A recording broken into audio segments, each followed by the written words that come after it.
Okay hi friends. ఈరోజు చెప్పుకునేది ఏంటంటే retail banking module D unit number 21, that is service standards for retail banking. ఇందులో first ఏంటంటే banking codes and standard board of India, abbreviation of that BCSBI, important. Next ఇది ఎప్పుడు ఎవరు ఎలా start చేశారు అంటే కనుక 2003లో RBI అంటే కమిటీని ఫామ్ చేసింది. కస్టమర్ సర్వీస్ కమిటీకి హెడెడ్ SS తారాపూర్ అని అతని ద్వారా కమిటీ చైర్మన్ కింద అతనే వేసి procedure and performance audit of public services committee కింద వేసి ఇతనికి అసైన్మెంట్ ఏంటంటే banking codes and standard board are prescribed some various compliance requirements for the promise made by the banks for offering services to retail banking customers. ఏంటంటే bank అందించే different types of services retail బ్యాంకర్స్కి కొన్ని standards prescribe చేయమని చెప్పేసి అతను నియమించారు. Standards అంటే service standards మాట. ఓకే, ఈ దీని మీద he has given a report. ఆ రిపోర్ట్ బేస్ చేసుకుని ఈ కోడ్ అనేది ఫామ్ చేసి దీన్ని ఇంప్లిమెంటేషన్లోకి రిజర్వ్ బ్యాంక్ ఆఫ్ ఇండియా తీసుకొచ్చింది. సో ఈ BCSBI అనేది ఏంటంటే ఇట్ ఈస్ వాలంటరీ, అంటే కంపల్షన్ ఏం కాదు. ఇందులో మెంబర్ కింద అవ్వాలనుకుంటే కనుక it is voluntary. But once the member కింద అయిన వాళ్ళు ప్రతి వాళ్ళు ఎవరైనా సరే ఈ స్టాండర్డ్స్ అనేది కంపల్సరీగా మెయింటైన్ చేయాలి. అది prime motto of that reserve bank of India. ఎందుకంటే అప్పట్లో they open the doors to that foreign banks. So foreign banks standards that at par with that కాంపిటీషన్లో నిలబడాలి అనుకుంటే కనుక మన బ్యాంక్ సర్వీస్ స్టాండర్డ్స్ పెంచాలి, తప్పదు. సో ఆ రకంగా reserve bank of India propose చేసింది అన్నమాట. సో నెక్స్ట్ BCSBI అనేది అంటే it is registered, society registered, ఎక్కడ కంపెనీస్ యాక్ట్ కింద ఫార్మ్ అయింది ఏం కాదు. ఓకే, ఈ 3 point important. It is voluntary to become a member in that BCSBI, any member bank, and society registered, and it is backed by Reserve Bank of India. Okay. Next, the code has been developed. ఏ రకంగా develop చేశారు అంటే first promote good and fair banking practices by setting minimum standards. ఫెయిర్గా ఉండాలి and good. Next increase transparency, ప్రతి దాంట్లో కూడా transparency ఉండాలి. అంటే సర్వీస్ ఛార్జెస్ పెంచినా, ఇంట్రెస్ట్ రేట్స్ ఏమైనా ఛార్జ్ చేస్తున్నా, డిపాజిట్స్ కావచ్చు, లోన్స్ కావచ్చు, లేదా లాకర్ రెంట్స్ కావచ్చు, ఏదైనా సరే everything should be informed to the customer in advance. Notice 30 days notice.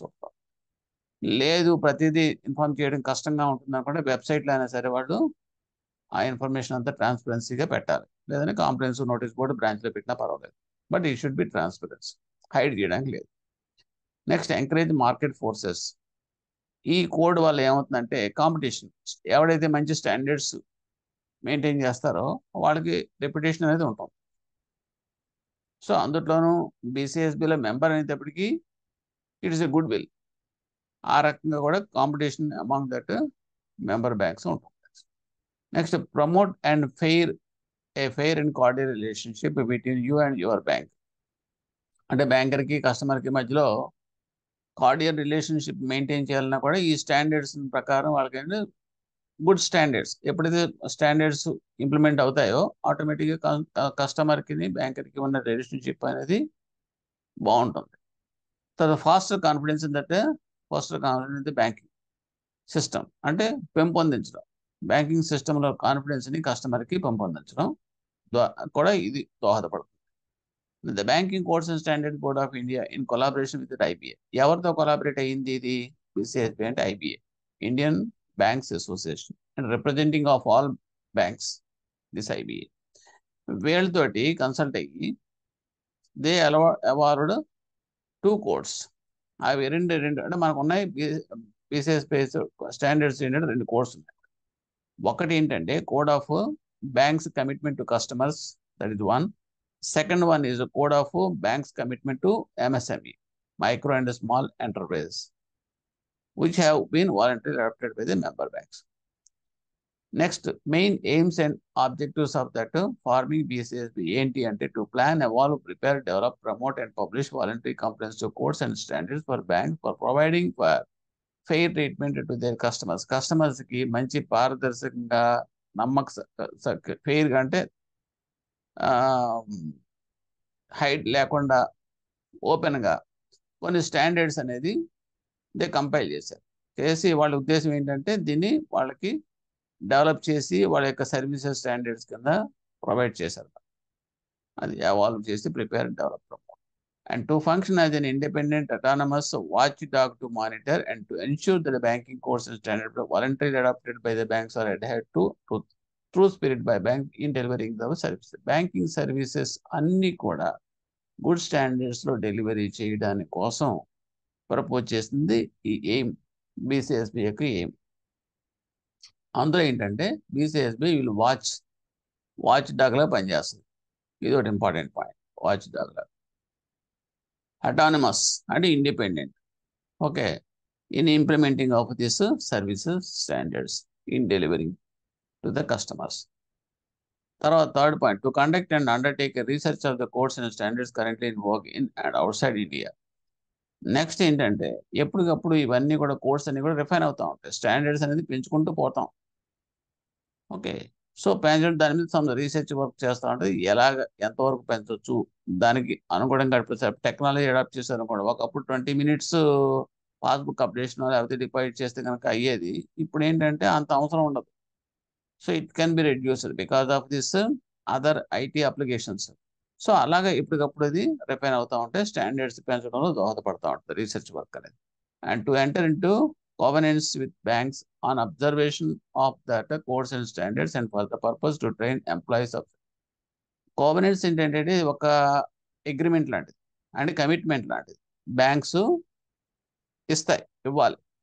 ఎందుకంటే to observance of the codes అంటే ఇవే చెప్పిన స్టాండర్డ్స్ అన్ని కూడా మేము పాటిస్తాము, ఆ స్టాండర్డ్స్ అన్ని కూడా మేము మెయింటైన్ చేస్తాము అని చెప్పేసి ఒక హామీ ఏ రకంగా ఇవ్వాలి. Train there employees of such banks about that banking course గురించి వాళ్ళకి ట్రైనింగ్ ఇచ్చి దాని ద్వారా మేము అంతా చేస్తామని చెప్పి ప్రామిస్ చేయడం. Next other aims and objects. First ఏంటంటే అదర్ ఆబ్జెక్ట్స్ ఎయిమ్స్ ఏంటంటే to advertise and publish. Advertise చేయాలి, పబ్లిష్ చేయాలి. మీ దగ్గర కోర్స్ ఉంటే సరిపోతుంది కదా, ఆ కోర్స్ కస్టమర్స్ కూడా తెలియాలిగా.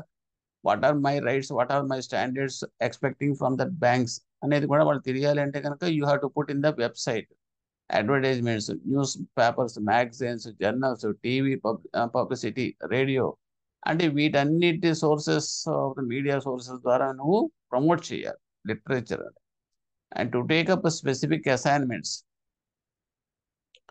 to take up secondary in if any in the areas coming under the society subjects as projects, turnkey solutions and contacts with the in-house resources and with the participation of outside agents in order to fully implement the code. అలాగే you have to take part other organizations, societies కానీ లేదా other in-house resources ద్వారా turnkey solutions projects conduct చేసి some specific assignments ఇచ్చి and popularize చేయడం అటండి ఇవన్నీ కూడా. తర్వాత to organize teaching and training courses, అలాగే కస్టమర్స్కి యాజ్ వెల్ as ద స్టాఫ్కి కూడా సెమినార్స్ కండక్ట్ చేయడం, కాన్ఫరెన్సెస్, లెక్చర్స్, దాని మీద some programs outside short programs conduct చేయడం, అంటే awareness and educating of about this implementation codes and standards గురించి. To publish journals, reports, pamphlets, books ఇవన్నీ కూడా ప్రచారం చేయించాలి.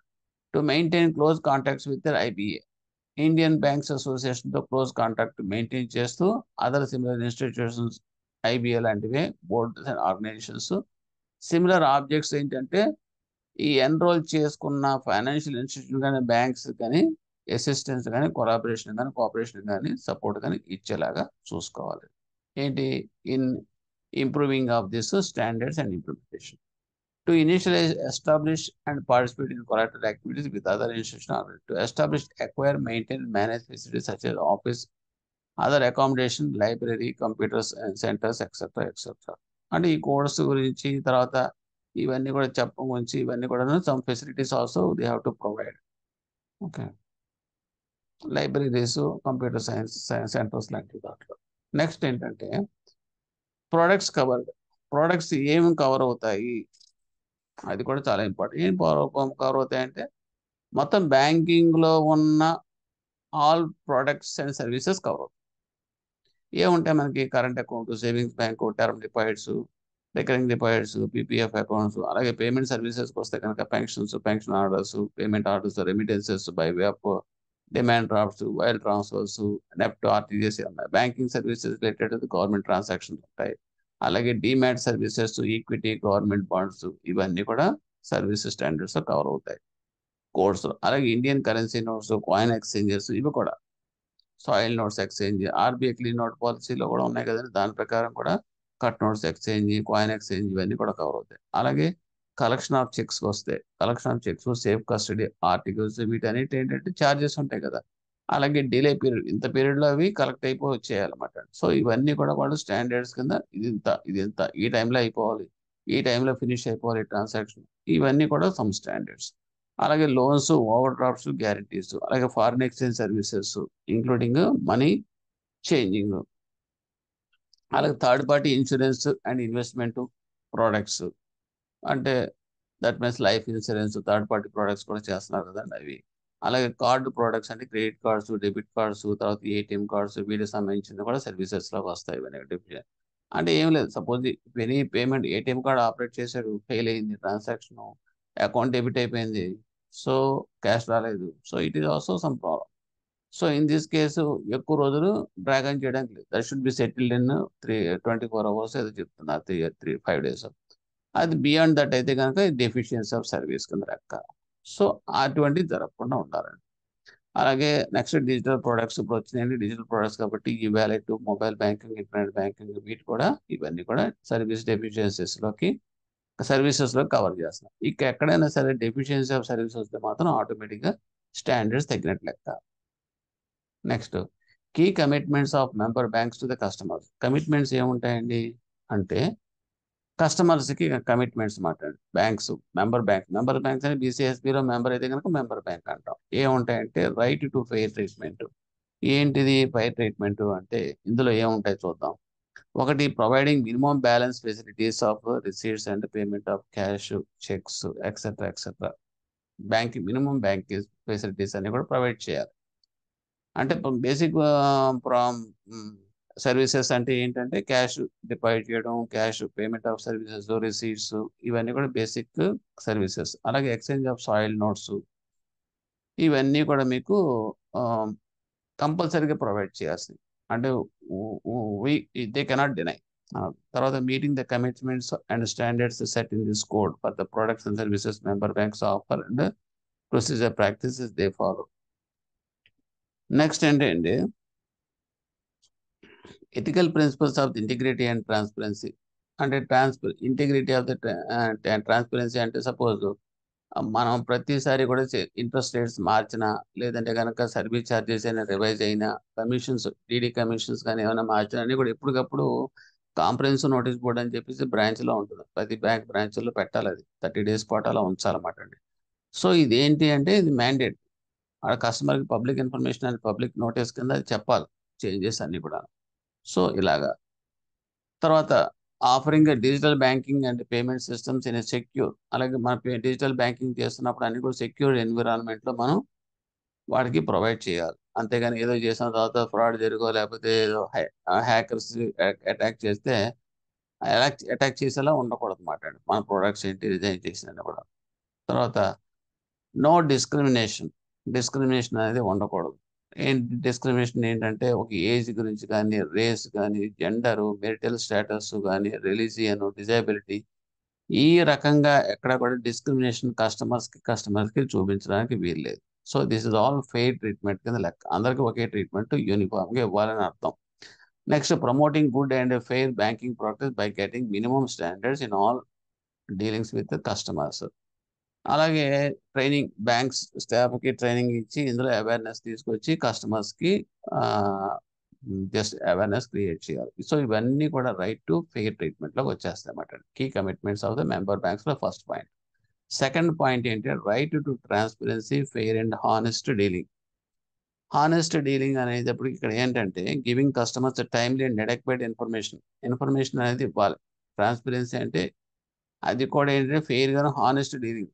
అంటే ఇప్పుడు ఎలా అంటే ఒకప్పుడు చూడండి, కొంగ నక్క కథలాగా అది పాయసం పెడితే కనుక పళ్ళెల్లో వేసి కొంగ పెడితే అది ఎలా అలాగే జార్లో వేసి పాయసం నక్కగా పెడితే అది తీసుకోలేదు. అంటే ఒకడు మ్యూచువల్గా పీల్చుకుని చేసుకుంటా ఉంటారు. అలాగా డిసీవింగ్ అనేది ఉండకూడదు అనమాట. సో ఉండకూడదు అన్నప్పుడు ఏంటంటే వాళ్ళకి అర్థమయ్యే లాంగ్వేజ్లో Hindi, English or other local లాంగ్వేజ్లో కంపల్సరీగా ప్రతి ఇన్ఫర్మేషన్ కూడా పొందుపరచాలని అర్థం ట్రాన్స్పరెన్సీ అంటే. Next, ensuring that banks advertisement and the promotional literature are clear and not misleading.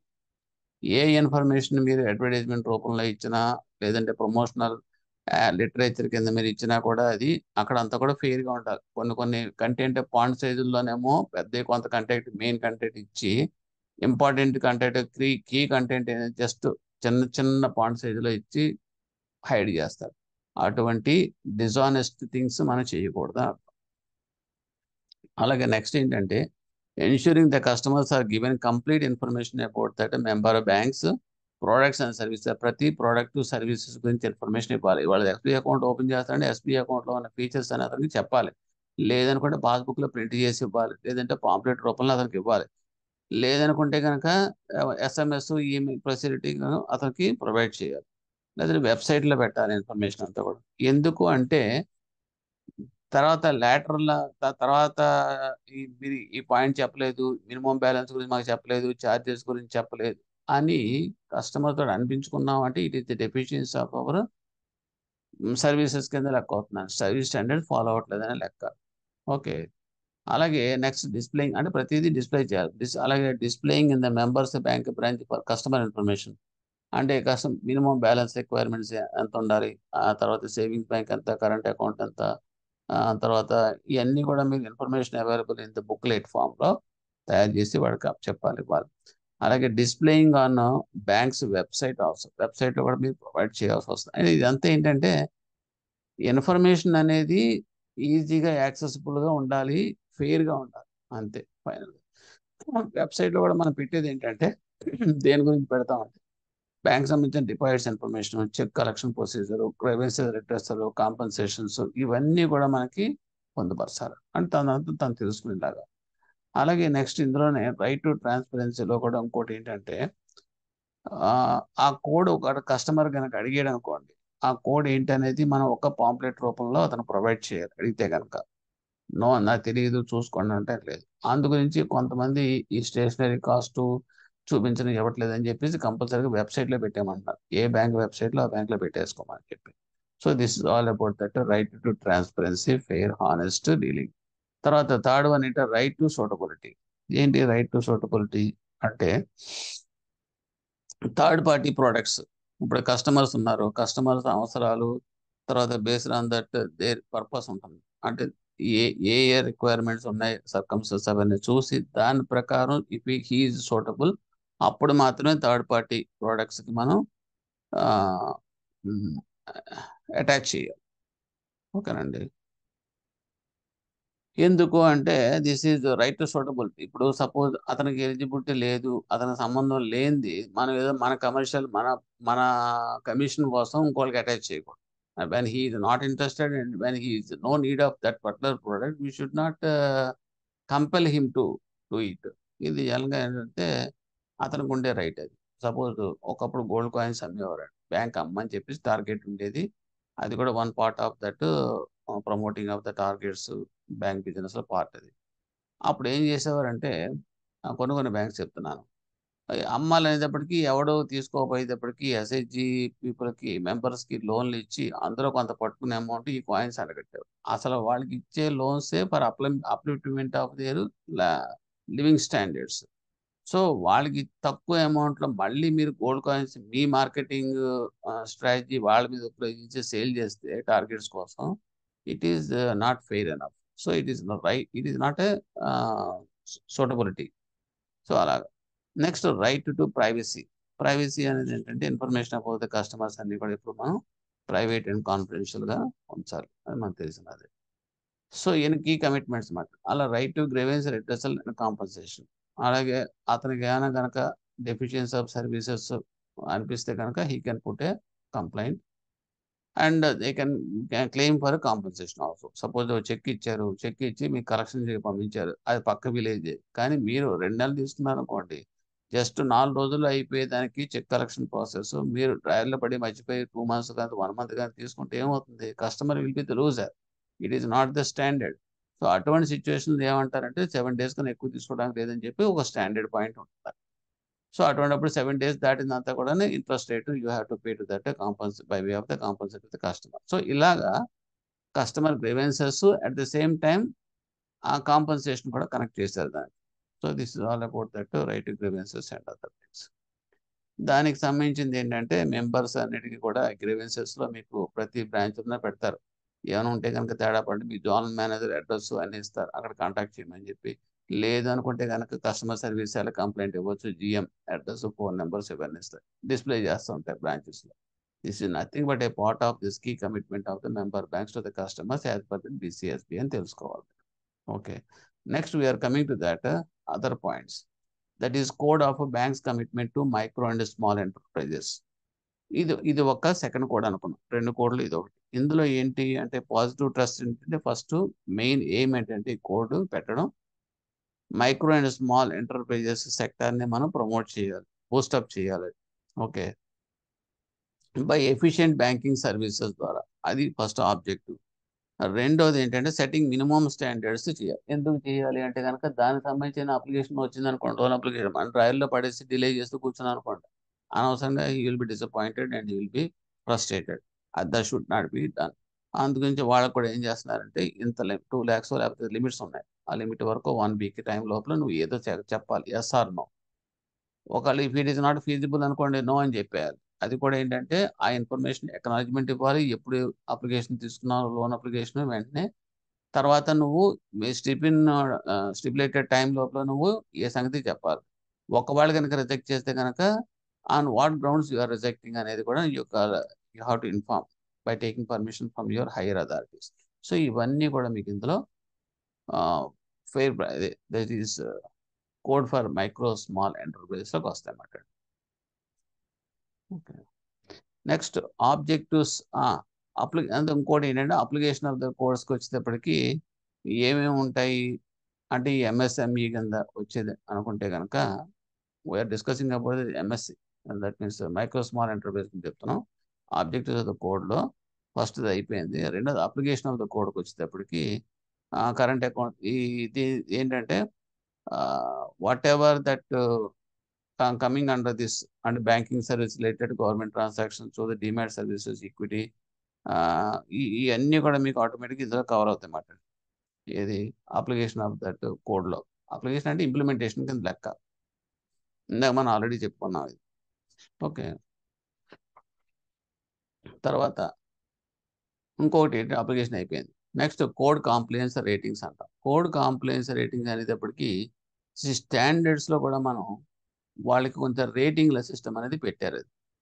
అంటే ఈ స్టాండర్డ్స్‌కి రేటింగ్స్ ఎందుకు పెట్టారు అంటే గనక ఇది it will decide especially this micro small enterprises. Okay. దీనివల్ల ఈ కోడ్ వల్ల ఏమవుతుందంటే దీన్నేమంటామంటే what is that some parameters marks లాంటివి. 100 వెయిటేజ్ 100 మార్క్స్ లాగా ఇస్తారు దీనికి పారామీటర్స్ కింద. ఇచ్చి దానికి కొన్ని డివైడ్ చేశారు. డివైడ్ చేసిందంటే గ్రూప్ ఆఫ్ పారామీటర్స్ అని చెప్పేసి చేసి ఇన్ఫర్మేషన్ డిస్సెమినేషన్‌కి ఎంత వెయిటేజ్ 20 అలాగే ట్రాన్స్‌పరెన్సీ అనే పారామీటర్‌కి 22 అలాగే కస్టమర్ సెంట్రిసిటీ అనే దానికి 30 అలాగే గ్రీవెన్సెస్ రెడ్రెసల్‌కి 15 కస్టమర్ ఫీడ్‌బ్యాక్‌కి 13 మొత్తం 100. సో, ఇది important. Definitely you will get a question from this area. ఓకేనండి. So, again I am repeating code compliance రేటింగ్‌లో మొత్తం 5 పారామీటర్స్ ఉన్నాయి. Group of parameters.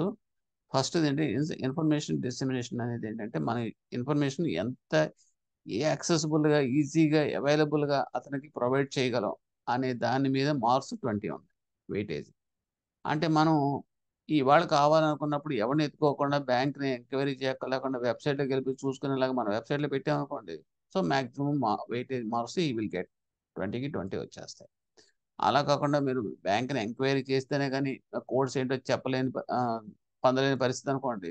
న్యాచురల్గా it is waste of time to the customer కదా. So you could not able to give in fast about that information of this course. So అటువంటిప్పుడు maths marks తక్కువ పడతాయి, 20కి మీకు 15 అలా పడతాయి. సో ఆ రకమైన. సో ఇప్పుడు దీన్ని అన్వయించుకొని చూసుకోండి. ఇన్ఫర్మేషన్ డిస్ట్రిబ్యూషన్కి 20, ట్రాన్స్పరెన్సీ ఫుల్ ట్రాన్స్పరెన్సీ ఉందనుకోండి ప్రతి విషయంలోని కోర్సులో, సో 22 మ్యాక్సిమం మార్క్స్. అలాగే కస్టమర్ సెంట్రిసిటీకి కస్టమర్కి సెంట్రిసిటీ ఆల్ వేస్ కస్టమర్కి ఇన్ఫర్మేషన్ ఎవరి అవైలబుల్గా ఉండేలాగా, యాక్సెసిబుల్గా ఉండేలాగా, ప్రోడక్ట్ ఫీచర్స్ ఏంటి, ఇన్ఫర్మేషన్ అంతా ఉండేలాగా ఉంటే కనుక that is 30 marks. And grievances redressal, ఏమైనా కనుక ఆ సర్వీస్ డెఫిషియన్సీలో కనుక అతను ఫేస్ చేసిపోతే కనుక వెంటనే ఇమీడియట్గా అతను రిడ్రెస్ చేస్తాం. రిడ్రెస్ చేయడం అంటే దానికి సెటిల్ చేసేస్తాం మ్యాటర్, రిస్క్ లేకుండా, ఇబ్బంది పడకుండా. సో ప్రాంప్ట్గా అటెండ్ అయిపోయి అతను కనుక గ్రీవెన్సెస్ క్లియర్ చేస్తే కనుక 15 మ్యాక్సిమం వస్తాయి. Customer feedback. So customer feedback బాగుంది అనుకోండి, ఎక్సలెంట్ అని ఇచ్చాడు అనుకోండి, so basing on that you can allot marks weightage of 13. So customer ఫీడ్బ్యాక్కి 13, గ్రీవెన్సెస్ రిటర్న్స్కి 15, కస్టమర్ సెంట్రిక్ 30, ట్రాన్స్పరెన్సీకి 22, ఇన్ఫర్మేషన్ డిస్ట్రిమినేషన్కి 20, మొత్తం 100. సో ఈ 100 వచ్చిన తర్వాత మనం వేసిన తర్వాత మార్కులు మనకు వచ్చిన దాన్ని బట్టి చూసుకున్న తర్వాత సపోజ్ స్కోరింగ్ బేస్ కింద మనకి రేటింగ్ కేటగిరీ వస్తాయి. There are 4 categories. ఒకటి హై, రెండోది అబౌవ్ యావరేజ్, మూడోది యావరేజ్, నాలుగోది బిలో యావరేజ్. ఇవి ratings.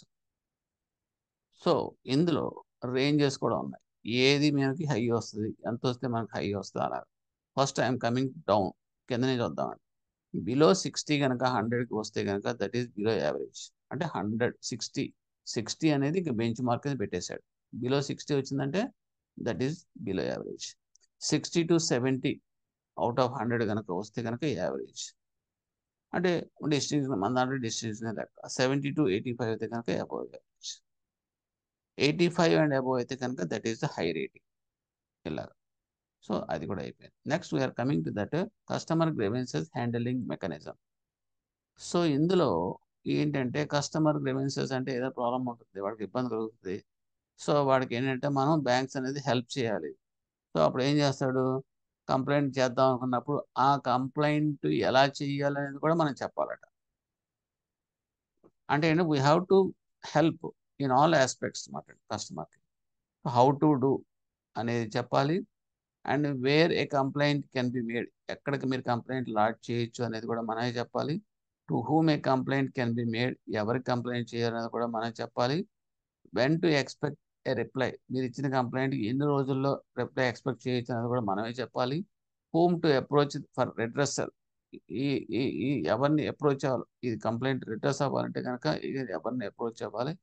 What to do if you are not satisfied about that outcome, వాళ్ళు ఇచ్చిన రిప్లై కావాలి సాటిస్ఫాక్షన్ లేకపోతే కానీ నెక్స్ట్ ఏం చేయాలో కూడా మనం చెప్పాలంట. అందుగురించి మనం ప్రతి ఒక్కరికి చెప్పడం కుదరదు కాబట్టి మనం ఏం చేస్తామంటే ప్రమిసెస్ లోపలనే అవన్నీ కూడా బోర్డులు పెట్టేస్తాం. If you having any grievances you can approach so regional manager, zonal manager, so and so name, address, phone number అన్నీ ఉంటాయి. ఒకవేళ కనుక అయినా కూడా మీకు ఏమైనా సాటిస్ఫాక్టరీ లేకపోతే కనుక హెడ్ ఆఫీసు, పలానా కస్టమర్ సర్వీస్ GM ఇలా ఉంటాయి మరి. సో ఇవన్నీ కూడా ఇందులోకి వస్తాయి. సో దీనికి మనం ఏం చేస్తామంటే కొన్ని ఇంపార్టెంట్ పాయింట్స్ ఉన్నాయి, మీరు నోట్ చేసుకోవాల్సింది. ఇవన్నీ కూడా నేను టైప్ చేయడం కుదరలేదు, just listen and memorise or note down. మీకు ఏదైనా సరే రెస్పాన్స్ అవ్వాలంటే కనుక ఫైనల్ రిప్లై అనేది సెటిల్మెంట్ విత్ ఇన్ 30 days లోపు కస్టమర్ చేయాలి. The time limit given to the customer for redressal of his grievances is 30 days maximum. అంతకన్నా ఎక్కువ బ్యాంక్ కూడా తీసుకోవడానికి లేదు. నెక్స్ట్ కస్టమర్ మే అప్రోచ్, అతను ఎవరినైనా అప్రోచ్ ఇఫ్ సో డిజైర్, ఎవరినైనా కలవాలనుకుంటే కనుక హయ్యర్ అథారిటీస్ని, జోనల్ మేనేజర్ కానీ లేకపోతే కనుక ప్రిన్సిపల్ నోడల్ ఆఫీసర్ కానీ, అడ్రస్ ఎక్కడైతే డిస్ప్లే చేశారో ఏ అడ్రస్ అయితే పెట్టారో డిస్ప్లేలో ఆ అడ్రస్లో కలుసుకోవాలంటే కూడా you have to very well he can very well go and meet him. దానికి అపాయింట్మెంట్తో కలవచ్చు. నెక్స్ట్ ఏంటంటే రిటర్న్ కంప్లైంట్ ఇచ్చిన తర్వాత ఇమీడియట్గా అతనికి ఇవ్వాల్సిన అక్నాలజ్మెంట్ అనేది ప్రొవైడ్ చేయాలి with a complaint reference number. కంపల్సరీగా. ఓకే. లేదు అనుకుంటే కనుక you have to send an SMS message to the registered mobile number. ఒకవేళ గనక కంప్లెయింట్ గనక వారు ఫోన్ గనక మరి తీసుకోవాల్సొస్తే గనక designated help desk, telephone help desk ఉంటుంది. Customer service number. దాని ద్వారా కూడా అతను కంప్లెయింట్ రిఫరెన్స్ నెంబర్ ఇవ్వచ్చు. అదే ఇప్పుడు మనం సపోజ్ ఇండియన్ గాని, గ్యాస్ హెచ్‌పి అంటే మనం బుకింగ్ చేసినప్పుడు 1 నొక్కండి, 2 నొక్కండి, కంప్లెయింట్ రిఫరెన్స్ నెంబర్ ఇది ఇస్తానని చెప్పి ఆ టైప్‌లో కూడా చేయొచ్చు. నెక్స్ట్ ఏంటంటే, సో, ఫైనల్ రెస్పాన్స్ అనేది దేనికైనా కంప్లెయింట్ రిసీవ్ చేసుకున్న తర్వాత కంప్లెయింట్ గనక హ్యాపీగా లేదు, ఇంకా హైయర్ అథారిటీకి అప్రోచ్ అవ్వాలనుకున్నప్పుడు రిసీవ్ చేసుకున్న దగ్గర నుంచి అక్కడ కూడా నీకు 30 డేస్ ఉంటుందన్నమాట. సో, ఇలాగ మీకు మన అన్నిటికి కూడా ఈ కంప్లెయింట్ గ్రీవెన్సెస్ హ్యాండ్లింగ్ మెకానిజం అనేది మనం చూస్తున్నాం. నెక్స్ట్ ఏంటంటే జనరల్ ఇన్ఫర్మేషన్. జనరల్ ఇన్ఫర్మేషన్‌కి వచ్చేటప్పటికి మనకి ఏంటంటే ఈ code of banks commitment to customers by member banks for the members of the voluntary codes of IBA ఎవరికి అప్లికబుల్ ఉంటుందంటే ముగ్గురు ఉన్నారండి. Bankers fair practices code 2004 June. ఇంకోటి fair practices code for credit card operations. Credit card ఆపరేషన్స్‌కి సెపరేట్‌గా fair practices code ఉంది. తర్వాత model code for collection of dues and repossession of the security. ఈ 3 కూడా okay. Voluntary codes of IBA. ఇదొకటి question అండి. What are the voluntary codes of IBA అనేటప్పటికి ఈ 3 గుర్తుపెట్టుకోవాలి మీరు. ఇందాకటి 2 కోడ్స్ అది బీసీఎస్‌కి సంబంధించిన కోడ్స్. ఒకటి ఇది కస్టమర్స్‌కి, రెండోదేమో మైక్రో స్మాల్ ఎంటర్‌ప్రైజెస్‌కి. But here it is all coming under general information అన్నమాట. దిస్ ఈజ్ ఏంటంటే ఇక్కడ voluntary codes of IBA Indian banks association prescribe చేసిన కోడ్స్. అవి 3 మళ్ళీ చదువుతున్నాను. బ్యాంకర్స్ ఫెయిర్ ప్రాక్టీసెస్ కోడ్ ఒకటి. Fair practice code for credit card operations 2. మూడోది model code for collection of dues and repossession of the security. అంటే సెక్యూరిటీ మనం hand over చేసిన తర్వాత మళ్ళీ తిరిగి అదే విధంగా తిరిగి జాగ్రత్తగా అతనికి అప్పచెప్పాలి. డ్యామేజ్ కాకుండా అనేది మాట చెప్పుకుందాం. తర్వాత మనకొచ్చింది ఏంటంటే ఈ consumer education and protection department అనేది ఓకే. దాన్నేమంటారు సీఈపీడీ చెప్తాను. Major functions of CPED. CPED అంటే ఇదేంటంటే consumer education and protection department reserve bank of India అనేది సెటప్ చేసింది. ఇది ఎవరు చేశారు అంటే issued by the charter of customer rights COCR అంటాం. ఎందుకు అంటే ఈ దీనికి ఏంటంటే బ్యాంకింగ్ ఒంబడ్స్మన్ని మెకానిజం స్టార్ట్ చేశారు. బ్యాంకింగ్ ఒంబడ్స్మన్ అంటే ఏదైతే మన బీసీఎస్బిఏలో సర్వీస్ స్టాండర్డ్స్ అవన్నీ కూడా పాటించట్లేదో వాళ్ళని ఫైండ్ అవుట్ చేసిన తర్వాత కస్టమర్ గ్రీవెన్సెస్ కొంత కనుక బయటకు వస్తే మనం అప్రోచ్ అవ్వాల్సింది బ్యాంకింగ్ ఒంబడ్స్మన్ అప్రోచ్ అవ్వాలి. సో, బ్యాంకింగ్ ఒంబడ్స్మన్ అంటే నథింగ్ బట్ ఆర్బీఐ కింద లెక్క. సో, వాళ్ళు ఏం చేస్తారంటే ఇంటెన్సిటీ ఆఫ్ ద ప్రాబ్లమ్ బట్టి అది సాధ్యమైనంత వరకు కాంపెన్సేషన్స్ ద్వారా సెటిల్ చేయడం, లేకపోతే మామూలుగా వితిన్ టైమ్‌లో ట్రై చేయడం కస్టమర్ సాటిస్ఫాక్టరీ లెవెల్‌కి అలాగా చూస్తారు. సో, ఇది సిఈపీడీ యొక్క prime motto. Next major functions of that ఈ సిపిఈడి కదా! సిఈపీడీ. ఓకే. అదేంటంటే ఈ బ్యాంకింగ్ ఒంబడ్స్మన్ స్కీమ్‌ని అడ్మినిస్ట్రేట్ చేయడం దీని duty. Major functions of this CEPD అంటే కన్స్యూమర్ ఎడ్యుకేషన్ ప్రొటెక్షన్ డిపార్ట్మెంట్ అన్నమాట. నెక్స్ట్ ఏంటంటే ఈ మోడల్ కోడ్స్ ఉన్నాయి చూడండి. ఇది what is that micro small codes ఉన్నాయి. 2 కోడ్స్ అవన్నీ కూడా మినిమం స్టాండర్డ్స్ మెయింటైన్ చేస్తారా లేదా అని చూడవలసిన బాధ్యత కూడా దీనిదే. తర్వాత ఇప్పుడు ఏమైందంటే ఇప్పుడు డిఫరెంట్ మనకి ఒంబడ్స్మన్స్ ఉన్నాయండి. ఎలాగంటే ఇన్సూరెన్స్ కంపెనీకి ఒక ఒంబడ్స్మన్. ఓకే. తర్వాత సారీ ఈ ఈ ఈ రకంగా మనకు ఇందాక చెప్పుకున్న చూడండి fair practices code, bankers fair practice code for credit card operations ఇలా రకరకాలుగా ఉన్నాయి కదా! వీటన్నిటికి ఇంతకుముందు ఏంటంటే దేనికి దానికి మనం చేసేవాళ్ళం. అలాగే బ్యాంకింగ్ ఒంబడ్స్మన్‌లో కూడా ఇంకోటి ఉంది. 2006 బ్యాంకింగ్ ఒంబడ్స్మన్ ఒకటి ఉంది. తర్వాత banking ombudsman scheme for non banking financial companies అంటే ఎన్బిఎఫ్సిస్ అని చెప్పేసి 2018లో ఒకటి వచ్చింది, దాని సెపరేట్గా గుర్తుపెట్టుకోండి. 2006 ఉన్నది మన బ్యాంకింగ్ సెక్టర్ సంబంధించిన బ్యాంకింగ్ ఒంబడ్స్మన్. ఇంకొకటి ఏంటంటే అంటే ఇవన్నీ కూడా గ్రెవెన్సెస్ సంబంధించి సెటిల్ చేయడానికి కూడా ఉపయోగించమాట. ఇంకొకటి ఏంటంటే ఎన్బిఎఫ్సిస్కి 2018లో సెపరేట్గా బ్యాంకింగ్ ఒంబడ్స్మన్ ఫెసిలిటీ కల్పించారు. తర్వాత 2019లో ఏం చేశారంటే డిజిటల్ ట్రాన్సాక్షన్ సంబంధించింది బ్యాంకింగ్ ఒంబడ్స్మన్ అనేది క్రియేట్ చేశారు. అంటే మొత్తం 3 banking ombudsman from 3 different areas ఉన్నాయి. Okay, 2006 banks, 2018 NBFCs, 2019 digital transactions. ఇప్పుడు ఈ వీటన్నిటికీ కూడా ఎవరి దాళ్ళు అప్లై చేసినప్పుడు తెలియక జనాలు పబ్లిక్ ఏం చేస్తారంటే ఒకళ్ళకి పంపించాల్సిందేమో ఇంకోళ్ళకి పంపిస్తున్నారు. ఎలాగంటే సపోజ్ డిజిటల్ ట్రాన్సాక్షన్స్ ఇది సెపరేట్గా ఉన్నప్పటికీ కూడా బ్యాంకింగ్ ఒంబడ్స్మన్ వాళ్ళకి తెలియక మనకి నార్మల్ బ్యాంకింగ్ ఒంబడ్స్మన్ దానికి పంపించేస్తారు. అలాగే డిఫరెంట్ వాళ్ళు తెలియక ఒకళ్ళ డిపార్ట్మెంట్ పంపించేటప్పటికి ఏమవుతుందో లాక్ అవుతున్నాయి అక్కడ, తనకు సంబంధించింది కాదు అనేది అక్కడ డిలే అయిపోతుంది. మనకున్న 30 డేస్లో గ్రీవెన్సెస్ సెట్ అవ్వాలనేది అవట్లేదు. సో దాన్ని ఏం చేశారంటే ఇప్పుడు కొత్తగాను integrated banking scheme ombudsman scheme 2021 అనేది చేశారు. అంటే ఈ మూడిటిని కూడా కలిపేసినట్టు లెక్క, ఇంటిగ్రేట్ చేయడానికి కలపడం.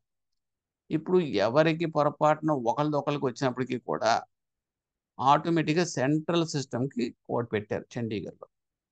ఆ centralised receipt and processing centre అని చెప్పేసి పెట్టి ఆర్బీఐ చండీగఢ్లో ఎవరైనా ముందు అక్కడ పంపించేస్తే ఈ మూడింటికి సంబంధించి పైన చెప్పిన మూడింటికి సంబంధించిన సర్వీస్ డెఫిషియన్సీ కంప్లైంట్స్ అని పంపించేస్తే కనుక వాళ్ళు చూసుకుంటారు. ఎవరికి చెందితే వాళ్ళకి ఫార్వర్డ్ చేసేస్తారు, రీడైరెక్ట్ చేస్తారు. సో ఇప్పుడు ఏమవుతుందంటే మనకి ఏ ప్రాబ్లం లేకుండా, ఏ డిలే లేకుండా ఈజీగా స్మూత్గా అన్నీ కూడా ప్రాసెస్ అవుతాయి అన్నమాట. So this is also very important point here. Next ఏంటంటే ఈ nodal officers, principal nodal officers అంటాం, అట్ ద జనరల్ మేనేజర్ ర్యాంక్లో ఉంటారు వాళ్ళు ప్రతి పబ్లిక్ సెక్టర్ బ్యాంక్లో కూడాను. వాళ్ళని ప్రిన్సిపల్ నోడల్ ఆఫీసర్ అంటాం. ఎవరైనా సరే సర్వీస్ డెఫిషియన్సీ ఉంటే కనుక okay, they can directly contact concern branch ఏదైతే వాళ్ళు చేస్తారో, చేసిన తర్వాత అది కనుక సాటిస్ఫాక్టరీగా రిప్లై కనుక రిసీవ్ చేసుకోకపోతే, కస్టమర్కి రాకపోతే కనుక customer he can lodge a complaint to that banking ombudsman. So ఈ బ్యాంకింగ్ ఒంబడ్స్మన్ వాళ్ళు ఏం చేస్తారంటే that they will place to that principal nodal officer or GM of that concern banking పంపించేస్తారు. సో ఇప్పుడు వీళ్ళు ఫాలోఅప్ చేసి దానికి సెటిల్ చేస్తుంటారు అనమాట. సో అలాగా తర్వాత ఇందులో ఇంకోటి ఏంటంటే ఈ అప్పీల్ చేసుకోవాల్సి వస్తే కనుక, అండ్ కస్టమర్కి బ్యాంకింగ్ ఒంబడ్స్మన్ నుంచి ఏదో జడ్జిమెంట్ ఇచ్చారు, అవార్డు ఇచ్చారు, అది అది నచ్చకపోతే ఈ కెన్ అపీల్. కానీ లీగల్ ఎంటిటీస్ అంటాం, లీగల్ ఎంటిటీస్ అంటే రెగ్యులేటెడ్ ఎంటిటీస్ అంటాం అని బ్యాంక్స్, వాళ్ళకి మాత్రం they won't have any right to appeal. ఇది ఒకటి గుర్తుపెట్టుకోండి. ఒకవేళైనా కనుక ఇచ్చిన జడ్జిమెంట్ కనుక బ్యాంక్స్ నచ్చకపోయినా బ్యాంక్కి అప్పీల్ చేసుకోవడానికి లేదు. కానీ కస్టమర్కి మాత్రం చాయిస్ ఉంది. వాడికి నచ్చితే ఓకే, కంపల్సరీ ఈ will get from the bank. ఒకటి నచ్చలేదు అనుకోండి, he can appeal to that higher. ఎవరికి చేస్తారంటే executive director in charge of that consumer education protection department, RBI. So ఇప్పుడు మీకు తెలియజేస్తుందంటే who is that appellate authority under the scheme integrated banking ombudsman scheme అని అంటే మీరు ఇవ్వాల్సిన ఆన్సర్ ఏంటంటే executive director, ED, in charge of that consumer protection and consumer education and protection department of ఆర్బీఐకి మీరు అపీల్ చేసుకోవాలి. So these are the points covered under this chapter. Okay, thank you.